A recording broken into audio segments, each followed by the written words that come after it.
one of the things that it just stuck in my mind so much about my talk with Chris, um, is that I've had my own kind of struggles with like I wanted to be a professional triathlete and I'm just not fast enough, especially in the swimming aspect. Yeah. It's like you can get close, going to these, they're called elite development races, if you know what I'm talking Yeah. about, where Right. top Right. three progress, and it's like one year I was 30th and I made a bunch of progress, and then the next year I was a minute and a half faster. It's a sprint race, Hmm. improved in each Oh three well. disciplines, still 30th. Hmm.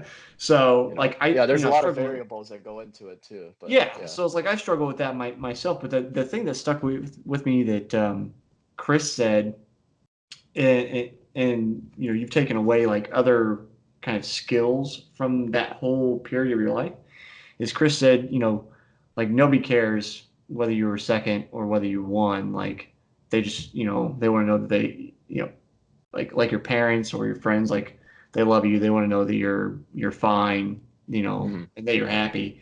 So it's like I think I still struggle with a little bit, but it's good to see like somebody like you, like you are even closer, but taking away those kind of intangible lessons from Right. that.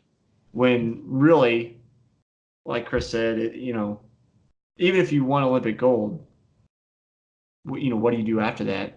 Yeah, are you a Who are you better next? human? Not in my opinion. You're not a better human. You've Right. obtained that goal and you're self-fulfilled. And that's something that I wanted. And I mean, there's still a part of me that wants to, achieve an ultimate goal that Sure. of that magnitude. But the most important thing is that you're healthy and that you're happy while doing it. You know, Mhm. because if you win Olympic gold, sure, you'll have some fame. You're not a better person because of it, but if you're happy while doing that, you get that self-fulfillment, and Mhm. that you're benefiting your life for it, and that's what matters. And but now that I do triathlons, I'm combining my strengths in swimming and running from the past, and I'm happy while doing it. Mhm. There's no point during the day where I'm like, oh, okay, there's no point in overall week. I have to reword that a little bit, where I'm like, I really just don't want to do triathlons. Mhm. But the overall standard or mindset for me is I love doing this. Right. There's times in the morning when it's 4 a.m. and my alarm goes off to hit the pool where I'm like, gosh, why am I doing this? But at the end of the day, you finish the workout. Especially I find for swimming after that morning, you're like, oh wow, half of my day workouts are completed, and I'm working towards this goal, and I love doing it. So, and it's good that I was able to have an exposure to swimming and running beforehand, Mhm. and it just served as the basis to be the best triathlete that I can be for myself. So So I mean, you went through burnout. I think you mentioned with swimming through high school. Like, how do you avoid burnout now, especially as it sounds like you're doing 2 days with yeah, triathlon. So I on mean, average, right? yeah. So I mean, I've gone through that schedule for several years, and I backed off because it got to be a little bit much for me. Right. Everybody has different tolerances. Like there are pros that do 20, 25 hours a week and tolerate it, but how do you avoid the burnout now, juggling all three sports and probably putting in a significant amount of hours? Right. So I'd just like to preface it by saying I'm not putting in anywhere near 25 hours. I'd Right. probably put in 15, something Yeah. in that But area, I mean, that's where still it's, that's still substantial for somebody with a full time job. I mean, the pros right. can do it because that is their job. Yeah, exactly. But so to answer your question, I mean, I think that some of it has to do with my background. The fact that I just was for swimming, I was in the pool 20 plus hours a week, sometimes Hmm. close to 30. And Right. then for track, same thing. I burned out with those sports because I had nowhere else to go. Like if I'm swimming this many hours, my mind is like, okay, tomorrow I have to do the exact same thing again. Hmm. Whereas with triathlons, I find that I switch the sports up enough to the point where if I swim, say 4 or 5 times a week, then I don't have to be like, oh, look, tomorrow's the weekend and oh, I have to swim again to be the best swimmer I can. No, I Hmm. can just be like, I can put in a 3 hour bike ride and Hmm. thoroughly enjoy it and rest easy knowing that I put in more than enough swimming this week. Maybe not enough to be a professional swimmer, but enough for me to progress my triathlon as a whole, my Hmm. my my my speed in triathlon in a Right. race, and that matters a lot to me because you know, I'm able to switch it up, not get bored with one sport. And the fact that I love doing all three sports is just it's a huge benefit to me as well. And I have a I'm a person built on a schedule and a structure, very much so. And every week, I'd say I either have to use a template from the previous week or rewrite the calendar to Hmm. see what am I doing at this time. And the fact that I enjoy doing it matters so much because I check off each thing that I do during the day. I'll say swim in the morning, Hmm. work, satisfy my work requirement, and then say go for a bike ride after work. If I can knock down all of these requirements throughout my day, then I'm satisfied with how um, of I'll call it the logistical stuff done, and then I can have fun, you know. Right. Um, and and I don't really get bored from doing that stuff because I switch it up so much that Hmm. I am getting an equal amount of each sport done, and I'm still having fun while doing it. Um, I see if you asked me the question and say I was a pro track and field runner right now, I don't know if I'd have the same answer Right. because um, I've I don't know if I could do 13, 14 workouts a week with the same amount of time commitment and just do the same thing over and over again. Hmm. I kind of get bored sometimes with that kind of stuff, and just mixing it up, it does matter. So that's what I love about triathlons, Yeah. you know. Yeah. Boredom is kind of interesting. I always think about boredom. Like, I think the way we often talk about boredom is like a state of like non-creativity or a non-stimulation. But I think if Hmm. you like dig down into the boredom, boredom is actually like anxiety. It's Okay. anxiety about something. We're like if you get bored with running, like you're anxious about doing the same thing over and over again. But kind of along with that, there's no extra stimulation. It, Right. this kind of comes up with like um, various fields in psychology, which is one of my undergrad disciplines. But like humans love novelty, just Yeah. new stuff. I mean, look at like fashion and anything like that. Like we just like different. So I mean, I guess it makes sense, that you're much more satisfied switching between hitting the pool to going to bike Right. or run, and then variations within each of those disciplines. Yeah, Um, absolutely. so you stopped swimming in high school, and then you started running track. Did you run track like as a club activity, or did you? No, so when I was in the Air Force Academy, I was there for during the year I ran track D1 with them. Okay. So I actually started my track career a little bit during my senior year of high school, late junior year, senior year of high school, towards the time where I was burning out of swimming, and Hmm. I wasn't improving. I realized that maybe I could use some of my endurance, see if I could be a good runner, just experiment a little bit. Right. And I improved a good bit through high school. I got to, decent times, near the cusp of where colleges would start looking at me. Uh, And then on my, that was with cross country. And then I started doing track during the summer. And I got really quick. I progressed really quick in the mid distance events, hmm. and they started getting recognized by some of the colleges for track. And I applied to go to university at the Air Force Academy, and also spoke to the coach there. And he was interested. Ran with them when I joined, and got put on the team, and I was a 800, 1600 meter runner there for a little bit. But the same thing with swimming.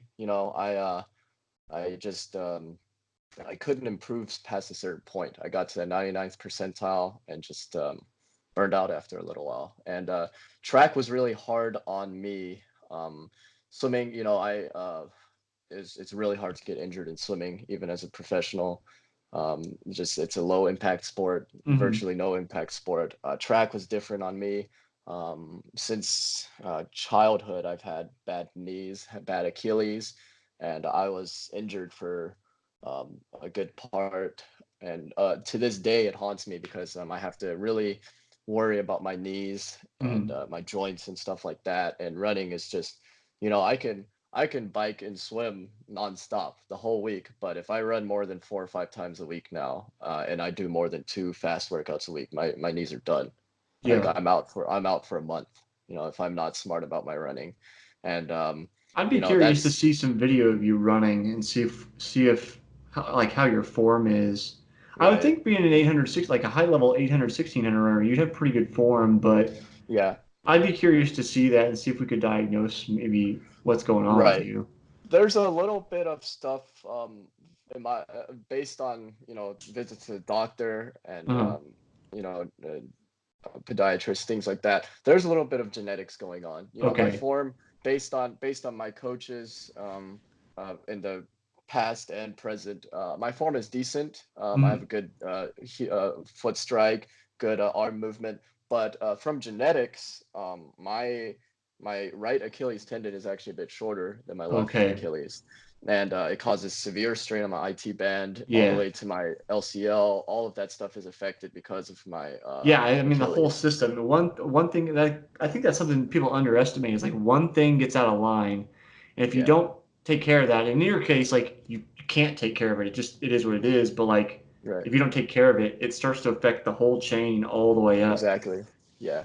And it started off just like affecting my heel and Achilles a little bit. And I kind of just dealt with it through college. And then, but eventually, I got to the point where I finally actually injured my LCL a little bit Mm. after I graduated and was off running for the most part for the whole, probably from December all the way to April, May, which was really it was a bad time for me because that's 33% of my sport gone for Hmm. triathlons. But and I definitely lost a bit of fitness as a whole from that. But I see that looking back, this goes back to the mental, thinking positively on things. It wasn't the worst injury I could have had. It wasn't a career sport ending injury. And Right. I'm a lot smarter now because of it. In college and high school, when I ran, I warmed up, but kind of ignored some of the coach advice that Hmm. all dumb amateurs ignore about not cooling down properly, not stretching, Yeah. not icing. I never did that kind of stuff, but now I am a stickler about everything: stretching, warming down, cooling down. Even to the point of eating right, Hmm. about nutrition and stuff that it could affect it. So I see that as a learning event, and Hmm. hopefully now that as my body gets older and more prone to injury, then that learning experience can prevent me from having an actual like catastrophic injury that ruins my entire sport. So So I mean, here's something maybe if you could talk to that like high school you, like what do you say to that kid to convince him to do what you're doing now? yeah, I was extremely stubborn as a high schooler and still am now, so I have no guarantees that he would listen to future me.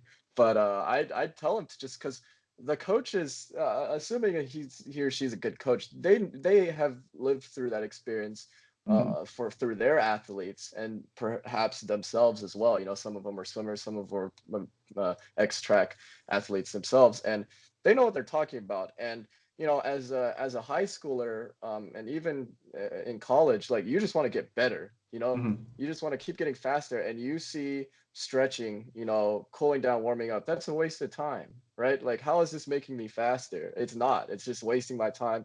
Like, I already put in my 5 hours in the pool today. I'm just gonna go home and play video games or talk to my friends now. I don't have time to stretch. Like, Hmm. and I'd tell, I'd give uh, high school me just a collage of my injuries that I've experienced over the years from not doing so, you know, and hopefully that's enough to convince previous me to be like, okay, I'll put in the literal 20 minutes more each day Hmm.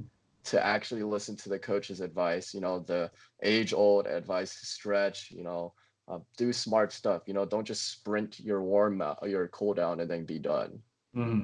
which I did way too many times, and especially with running, um, not listening to the coach for post pre-workout stuff, having a little bit too much fun in college, not sleeping on time, all of that stuff plays a role in getting injured. Hmm. And I'd hope that I know I'm more intelligent about that stuff now, but I feel like if um, younger me saw what could happen and the bad things that could happen to your body by not listening to it, that he would change his mind. But yeah, That's a great answer, man. That's like it's so dumb. You get older, you have different experiences, you have different perspective. It's just like,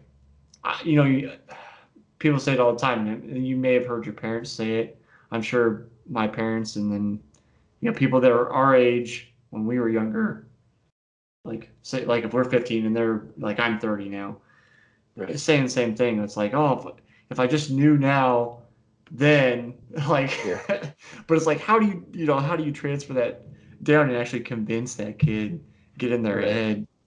So Yeah. that's a great answer. So kind of before we were recording and talking, you were talking about being at Auburn and then being at Georgia Tech, and you just mentioned being at the Air Force.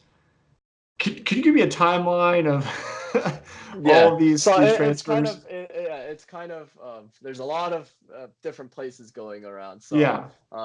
yeah, I graduated high school 2012. And then I went straight to the Air Force Academy afterwards, did basic there, and left after a year. I transferred out, didn't like the Air Force life, and Okay. then was in Auburn in 2014 for one semester. And I loved Auburn, but it really was it was kind of stepping stone to get to Georgia Tech. Georgia Okay. Tech was always one of my top picks even in high school. If I wasn't going to go to the Air Force, so to preface it a little bit, I currently work as an aerospace engineer, Okay. and I did aerospace throughout my college career, and Georgia Tech was one of the top ranked aerospace universities, so I really wanted to go there. So I was at Auburn for one semester, and then um, winter of 2015 is when I transferred to Georgia Tech. Okay. So So just from solely academic, or were you able to do any kind of running or anything there? No, so after the Air Force and while in Auburn, I kind of did no sports at all. Okay. I like it was actually a pretty tough path to be able to transfer to Georgia Tech. They had a pretty stringent transfer policy at the time, Hmm. and I really wanted to make sure that I could get in, so I just kind of like hunkered down and focused myself and nerded out for one semester at Auburn, got like the highest grades I've ever gotten in my life, and then Yeah. made sure I could transfer over. And then at Georgia Tech, I kind of missed the super competitive scene, Hmm. but I had lost enough fitness in track and running at that point where I could just barely walk on to the track Hmm. team. And my mindset, I this sometimes can be considered a bad thing for me, but I'm extremely competitive in sports specifically. Hmm. Just my mindset, and I didn't really want to be like the bench for Yeah. and not really race. And like I was always on the relay team for swimming and track stuff like that, and I knew I wouldn't be able to be that good anymore. So I looked to triathlons, you know, and Okay. I it's funny. I had actually done a couple of triathlons previously, and the way I was introduced to the triathlon team was I was wearing this USAT jacket that Hmm. wasn't actually even mine. It was so I met this pro triathlete while running track, and um, it was so weird, but it was just an odd conversation. But he's like, "Hey, I really like your jacket. Do you want to trade?" And I had so many track and field jackets. I'm like, "Yeah, sure, why not? I'll take your USAT jacket, even though I have no idea what that is." Yeah. So I just took the jacket, and it was super comfy. So I wore it around, you know. And at Georgia Tech, one of the girls on the team was like, "Are are you a pro triathlete? Do you race triathlons?" I'm like, "Not really, is that what this? Yeah, I guess that's what this is, huh?" And that's how I got introduced. She said, "Oh yeah, you should come to our interest meeting and stuff." So I got introduced to the team and instantly fell in love with the sport. You know, aside from the fact that the cycling portion is far too expensive, I absolutely love the sport. You know, I afforded what I could afford as a college student, and then just got into it. Started going to all their workouts. You know, the swimming came back pretty quickly. Hmm. The running, I was a lot smarter because I was injured a little bit. And then the cycling, you know, I'll go ahead and say it. I think Georgia Tech's just being around the country and seeing what their college clubs, even the actual NCAA um, sponsored triathlon teams now in the college. Like Georgia Tech's got some of the roughest bike workouts out there. Like our there's one point where it was Tuesday, Wednesday, and Thursday mornings. Tuesday and Thursday at the very least at 5:30 a.m. So you'd have to wake up at 4:45, 5. Brought back nightmares of like D1 college and high school training, you know. But we would wake up, uh, brave the Atlanta traffic, uh, and bike anywhere from 40 to 60 miles with intervals in between, Hmm. 3 mornings in a row.